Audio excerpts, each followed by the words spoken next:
बहुत ही अहम मसला जिस पर हम बात करने जा रहे हैं, जो कि जिससे मुझे बहुत तकलीफ़ होती है। ख़ास तौर पर जब मैं छोटे छोटे बच्चों को देखती हूँ ना कि वो घरों में काम कर रहे हैं या भीख मांग रहे हैं या फिर बाहर मैकेनिक्स की शॉप्स पे या किसी ढाबों पे वो एज अ वेटर काम करे, बड़ा दुख होता है। पाकिस्तान में चाइल्ड लेबर कल्चर ख़तरनाक हद तक बढ़ गया है।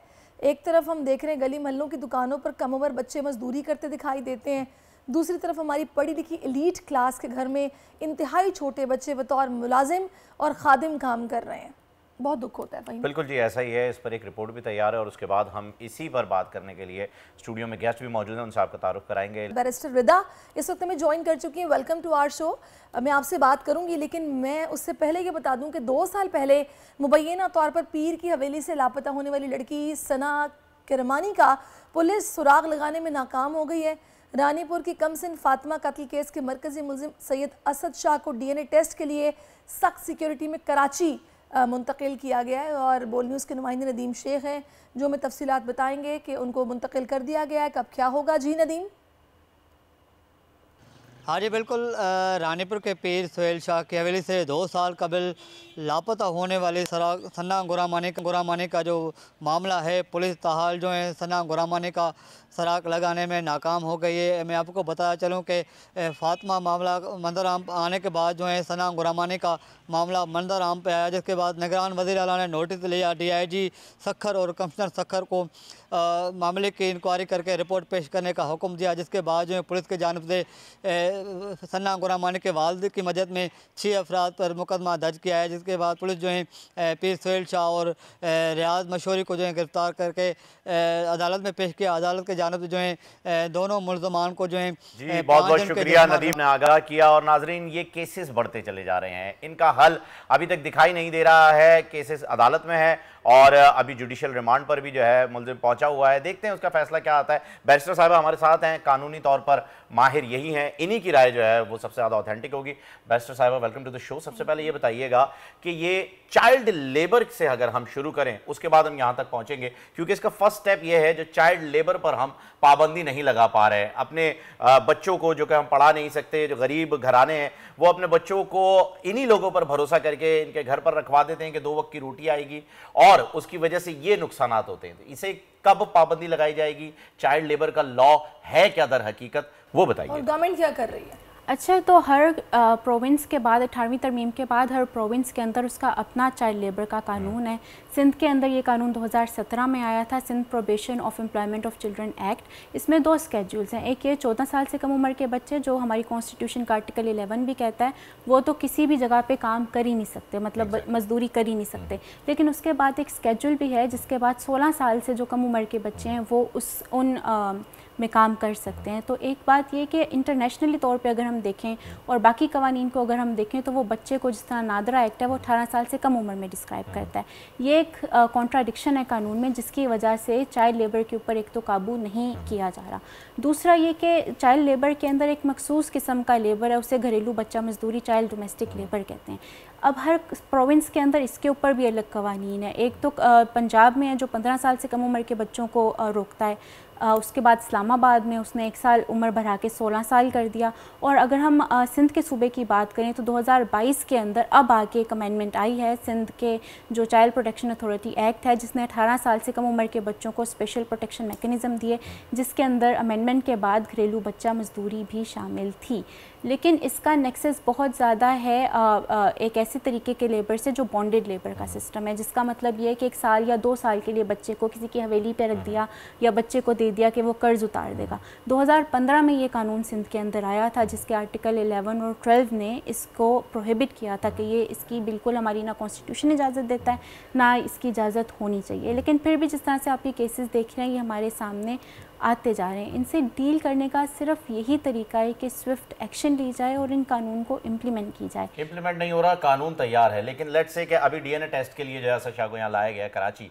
अगर ये केस, ये टेस्ट पॉजिटिव आ जाता है और इसमें सज़ा भी हो जाती है, जिसकी हमें पूरी उम्मीद है कि हो जाए, क्या सज़ा होती है इसकी? कितने अरसे की सज़ा होती है? अगलों की तो बेटी चली गई है, बच्ची चली गई, एक इंसानी जान चली गई है, उसका अज़ाला क्या रखा है कानून ने? देखिए, कानून में अगर सज़ा की मैं पहले आपको बताऊं, वो ज़्यादा सिंपल है बताना, तो डेथ भी है और 25 साल की मैक्सिमम इम्प्रिजनमेंट भी है, जो 2022 के अंदर एंटी रेप एक्ट के साथ क्रिमिनल अमेंडमेंट एक्ट आया था, उसने ये सिर्फ रेप की दी थी, लेकिन इस केस के अंदर चाइल्ड लेबर भी है, मर्डर भी शामिल है, क्रूलिटी टू चाइल्ड भी शामिल है, जिनकी अलग अलग सज़ाएँ हैं जो एक साथ मिलके भी दी जा सकती हैं।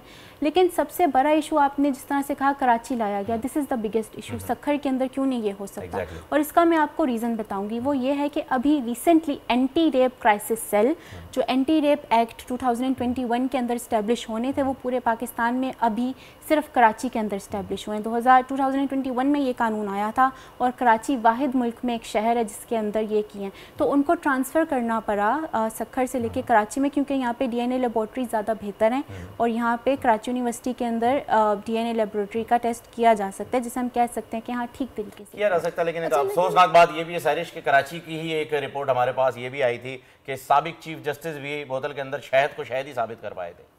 ये भी होता है। अच्छा, ये इशू यहीं से आता है क्योंकि डीएनए की जो एविडेंस है वो ख़राब हो जाती है टेस्टिंग 24 घंटे के बाद, तो उसको सिक्योर तरीके से सिक्योर करना भी बहुत ज़्यादा ज़रूरी है। अच्छा बैरिस्टर रिदा, मुझे ये बताइएगा कि अभी जैसे कि इस वीडियो में जो आई थी, पता कि चल रहा है कि इस बच्ची को ड्रग्स भी दिए गए हैं। दूसरा, उसके बेडरूम में कैमरा था जो कि आमतौर पर नहीं होता। जो इसके हवाले से ख़बरें कुछ गर्दिश में हैं कि कोई इंटरनेशनल रैकेट उसमें इन्वॉल्व है, डार्क वेब की बातें हो रही हैं। तो अगर इस पॉइंट ऑफ व्यू से देखा जाए तो फिर इसमें कौन कौन सी दफ़ात हैं जो लग सकती हैं, सज़ाएं क्या हो सकती हैं? क्योंकि आपने खुद ही बताया कि अलग अलग सज़ाएं मिल के भी मिल सकती है, तो कितनी सज़ा हो सकती है? क्योंकि आप सब देख रही जुर्म जो किया वो तो नज़र आ रहा है। जी देखिए, ये तो इन्वेस्टिगेशन पे साबित होगा कि वाकई में ये रैकेट है या नहीं है। एसएसपी खैरपुर इसके ऊपर काफ़ी अच्छी इन्वेस्टिगेशन भी कर रहे हैं। लेकिन द पॉइंट इज़ कि जिस तरह से आपने मुझसे पूछा, तो ये चाइल्ड पोर्नोग्राफी की prevention of electronic crimes act Paika 2016 के अंदर ये कानून आया था, ये गवर्न करता है। लेकिन इसके अंदर ना सिर्फ एंटी रेप एक्ट के सेक्शन लगेंगे, पैका के भी सेक्शंस लगेंगे अगर ये इन्वेस्टिगेशन में साबित हो जाता है, फिर चाइल्ड लेबर के भी लगेंगे, फिर बॉन्डेड लेबर सिस्टम के भी लगेंगे, फिर मर्डर के भी लगेंगे, क्रूलिटी टू अ चाइल्ड के भी लगेंगे, एग्रीवेटेड रिसल्ट के भी लगेंगे।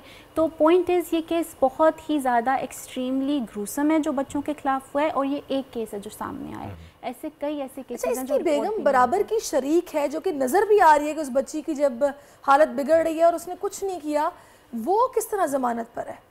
देखिए, औरतों को अक्सर बेल दे दी जाती है, लेकिन मैं इसके बिल्कुल ख़िलाफ़ हूँ, इसलिए क्योंकि ये उनकी भी उतनी ही ज़्यादा रिस्पॉन्सिबिलिटी थी और उनकी भी प्रॉपर तरीके से इन्वेस्टिगेशन होनी चाहिए, क्योंकि शी वाज साइलेंट और उन्होंने इस चीज़ को खुद रिपोर्ट नहीं किया, तो उनकी तरफ से भी ओमिशन है। हाँ, लेकिन यहाँ पे ये कहा जा सकता है कि शायद अब ये इन्वेस्टिगेशन पे प्रूफ होगा कि शायद वो इतना थ्रेट थी या इंटिमिडेटेड खुद थी कि वो कोई स्टेप नहीं ले सकें। लेकिन कोई भी इंसान जिसके अंदर ज़रा सी भी इंसानियत होगी, वो इसके ऊपर वीडियो को अगर आप देखें तो ऐसा लग नहीं रहा कि वो घबराई भी नजर आ रही हो या कोई थ्रेट हो उन्हें, क्योंकि वो भी कमरे में दाखिल हुई हैं और नजर आया एक और मुलाजमा के साथ आते हुए उन्हें देखा गया है। बहरहाल ये सारी चीजें तो आगे जाके होंगी। पैका की आपने यहाँ पर बात की, पैका में डेथ पेनल्टी नहीं है गालिबन, इंटरनेशनल इशू की वजह से यहाँ पर जो है वो एक रिलीफ मिल जाता है, और ह्यूमन राइट सेक्टर जो है इंटरनेशनली वो डेथ पेनल्टी को जो है वो रोकते हैं, जबकि इस्लाम में जो है इसकी सज़ा सिर्फ और सिर्फ संसारी है। जब तक हम इन सज़ाओं से दूर रहेंगे और इंटरनेशनल सोसाइटी को खुश करते रहेंगे, तब तक ये वाक़यात बढ़ते रहेंगे। और इस चीज़ के बारे में आप क्या कहेंगी? इस चीज़ को आप सपोर्ट करेंगे या नहीं, या कैसे रोका जा सकता है जब तक हम इतनी एक्सट्रीम सज़ाओं पे नहीं जाएंगे? देखिए, बात ये नहीं है कि सज़ा एक्सट्रीम हो या ना हो, या डेथ पेनल्टी हो या ना हो। जो मैं भी कहती हूँ कि ह्यूमन राइट्स जो हमारी इंटरनेशनल ऑब्लिगेशंस हैं उनके बिल्कुल खिलाफ है। यहाँ पे ज़रूरी ये है कि सज़ा दी जाए। अगर छोटी से छोटी भी सज़ा दी जाए तो उसके अंदर सोसाइटी के अंदर एक फेयर आता है कि हमने ये एक्शन करेंगे अगर तो इसके कॉन्सिक्वेंसेस होंगे। अक्सर इन केसेस के अंदर आपने भी मुझसे पूछा, मैं इस बात का भी जवाब देना चाहूँगी कि कॉम्प्रोमाइज़ हो जाता है बीच में, और ये इस केस में भी यही होने वाला था। लेकिन कुछ इदारे हैं जैसे सिंध के अंदर सिंध ह्यूमन राइट्स कमीशन है, ये 2011 के अंदर Sindh protection of human rights act pass हुआ था, और इसके इकबाल अहमद डेटो चेयरपर्सन है करंट। उन्होंने इसके अंदर काफ़ी वो एक मॉनिटरिंग बॉडी है, वॉच डॉग बॉडी है, तो वो इस केस को मॉनिटर भी कर रहे हैं। और उन्होंने कुछ सेक्शंस भी बताए हैं जो जिससे कंपाउंड नहीं हो सकता। जिस तरह मर्डर के अंदर तो माफ़ी दी जा सकती है, लेकिन रेप के अंदर नहीं दी जा सकती। इनिशियली इसमें रेप का सेक्शन नहीं डाला गया था, लेकिन उनको गवर्नमेंट के इन्हीं अदारों ने बोल के कहा कि आप सप्लीमेंट्री चलान के अंदर एटलीस्ट ये तो डालें ताकि ये माफ़ी की इसमें गुंजाइश ना, जी, ताकि इसमें माफ़ी की गुंजाइश ना दी जाए। जब सज़ाएं मिलना शुरू होंगी, जब एक्शन के कॉन्सिक्वेंसेज होंगे, तो फिर ये क्राइम सोसाइटी के अंदर खुद ब खुद ही कम होता जाएगा। अच्छा, मुझे ये भी बताइएगा बैरिस्टर रिदा कि इस सारी सूरत हाल में कम से कम सज़ा क्या है जो कि उनके, देखें अभी आपने खुद ही बोला कॉम्प्रोमाइज़ हो जाता है, केसेस चलते हैं, डिलेइंग टैक्टिक्स यूज़ किए जाते हैं, कहीं ना कहीं जाकर फिर ये बोला जाता है जब मामला पुराना हो जाता है कि देखो जाने वाला तो चला गया, हम अदालतों के चक्कर लगा रहे हैं, तो ये पकड़े पैसे मामले को ख़त्म करें, ये हो जाता है, जिसकी वजह से मुजरिम इबरत का निशान नहीं बनता और ये वाक़यात रुकते नहीं हैं। सज़ा इसमें कम से कम नहीं, पूरी होनी चाहिए। वो क्या हो सकती है? डेफिनेटली पूरी होनी चाहिए, और इसकी जो रेप की सज़ा है वो तो डेथ है, लाइफ इम्प्रिजनमेंट है, 25 साल की सज़ा है। केस की किस तरह से प्रोसिक्यूटर उसको प्रूफ करता है, क्या एविडेंस होती है, उस पर डिपेंड करता है। फैसिलिटेटर्स को भी होनी चाहिए, डेफिनेटली होनी चाहिए, उनका उतना ही इंटेंडर शामिल है, उनका ओमिशन मतलब ये कि एक्शन उन्होंने नहीं लिया, इसको नहीं रोका, उतना ही शामिल है। एक और बात का आपका मैं जवाब देती जाऊँ कि जिस तरह लाहौर मोटरवे रेप केस था, उसके अंदर बहुत स्विफ्ट एक्शन की गई थी। आई होप कि इस केस के अंदर भी स्विफ्ट एक्शन ली जाए, क्योंकि अब ये न्यूज़ के अंदर आ गया है। लेकिन मेरा पॉइंट ऑफ व्यू ये है कि अगर कोई केस न्यूज़ के अंदर नहीं भी आता तो उसमें स्विफ्ट एक्शन लेनी चाहिए। एंटी रेप एक्ट के अंदर इसको 4 माह का टाइम दिया गया कि 4 माह के अंदर अंदर ट्रायल को कंक्लूड कर दिया जाना चाहिए।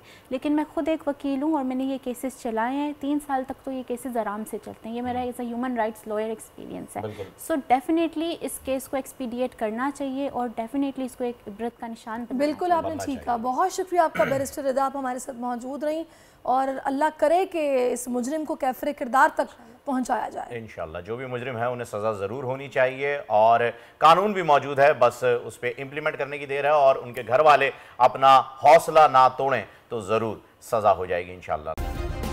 सब्सक्राइब करें और बेल दबाएं ताकि कोई खबर रह न जाए।